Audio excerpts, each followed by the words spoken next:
क्या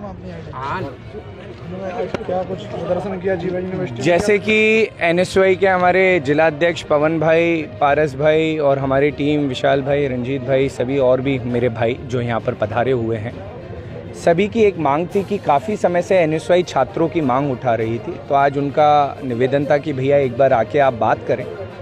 तो हम लोगों ने मुख्य बात यहाँ आके जो बात रखी है, जो हमारा केंद्र बिंदु है कि पिछले 2 साल पहले बीकॉम और बीबीए में 100 लोगों की सीटों की भर्ती हुआ करती थी स्टूडेंट्स की, कि दोनों डिपार्टमेंट में 100 सीटें थी, जो कि 2 साल में घटा के 60 कर दी, मतलब 40 सीटों का नुकसान कर दिया गया। अच्छा, वैसे इस विश्वविद्यालय में घोटाले तो कई हैं, पर जो आज की मुख्य मांग थी कि वो सीटें वापस से 100 की जाए, क्योंकि 8 जिले के विद्यार्थी यहाँ आते हैं यूनिवर्सिटी में पढ़ाई करने। उनके माँ बाप की ये अपेक्षा होती है कि बेटा विश्वविद्यालय में पढ़े, वरना उनको प्राइवेट में फ़ीस भरने जानी पड़ती है, और प्राइवेट कितना महंगा है ये आप और हम सब जानते हैं। दूसरी बात, जो मुख्य बात थी कि जो इनके टीचर्स हैं, फैकल्टी, उसकी इन्हें अथाह कमी है और इनको रिसोर्स की भी कमी है।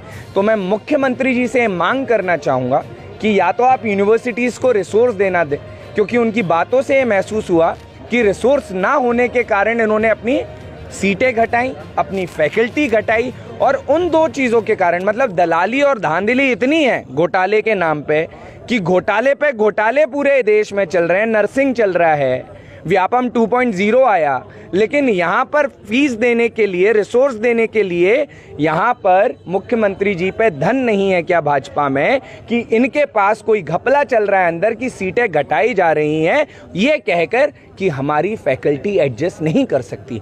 अगर नहीं कर सकती तो आप फैकल्टी बढ़ाइए, आप यहाँ भर्ती दीजिए। कब से शिक्षा भर्ती रुकी हुई है, कब से टीचर्स की भर्ती रुकी हुई है? तो कुल मिला के जीवाजी विश्वविद्यालय केंद्र बन चुका है जहाँ पर युवाओं की शिक्षा का शोषण होता है, और हमारा प्रयास है उनकी आवाज़ उठाना और उनके हक की लड़ाई लड़ना, जो एनएसयूआई निरंतर यहाँ ज़मीन पर रह के करता है।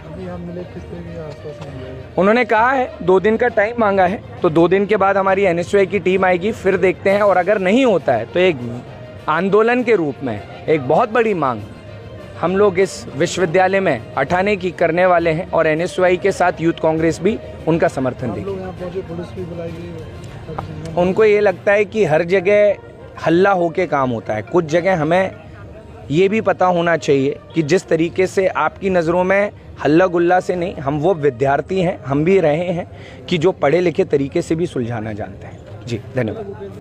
एनएसयूआई ने जो ज्ञापन दिया है उसमें बीकॉम ऑनर्स और बीबीए ऑनर्स की सीट 50-50 बढ़ाने को लेकर उन्होंने ज्ञापन दिया है।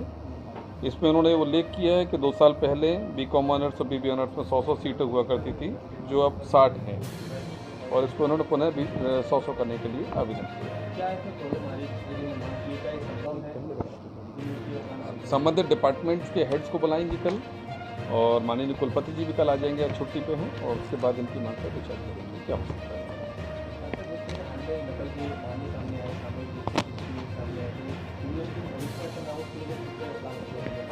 तो तत्काल उस सेंटर को निरस्त किया है, संबंधित केंद्र को कार्रवाई के लिए शासन को लिखा है, उसी अनुक्रम में शासन द्वारा कार्रवाई भी की गई है। हमारा फ्लाइंग स्क्वाड लगातार चल रहा है। सभी संबंधित जिलों में जो एसपी महोदय और कलेक्टर महोदय हैं उनसे हम संपर्क में हैं, एडी महोदय भी लगातार प्रयास कर रहे हैं। हमने ये भी दिशा निर्देश जारी किए हैं कि एक्सीलेंस कॉलेज अपने स्वयं के फ्लाइंग स्क्वाड बनाएं और सतत निगरानी करें। तो हम लगातार प्रयास कर रहे हैं कि इस प्रवृत्ति को रोका जा सके।